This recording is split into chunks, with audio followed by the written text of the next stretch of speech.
Sizama ukukhanda into enkulu. This is a multi-billion business. Esizama ukuyikhanda la. Kodwa khona umuntu ongazi. In 10 years this thing izobe inkulu kunomaskandi.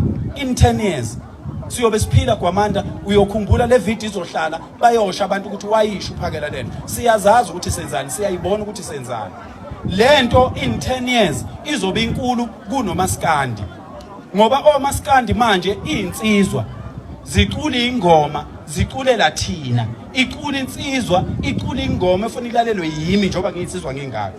Nansi ingane yami indodana yami kufanele ngilalela ingoma eculwa umuntu wesilisa ethi umuntu wesilisa sengiqomile.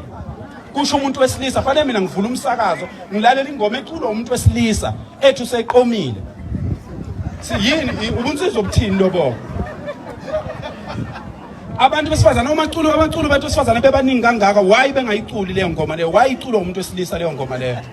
Mfowethu, ingoma zomaskandi, omaskandi ngiyazi bakhona onyoni emhlophe la. Bakhona osibali bami okhabazela lapha olokhuza.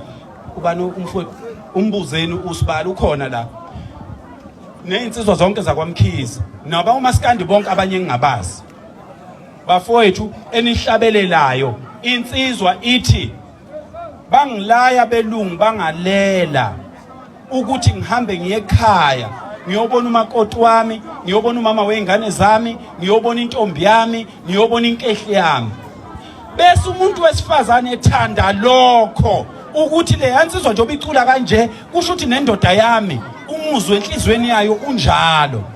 Hayi ukuthi indoda ithi yona isiqomile. Iculele thina fanele ngivula umsakazo kuphela ibhetri lami ngilalela indoda ithi iqomile.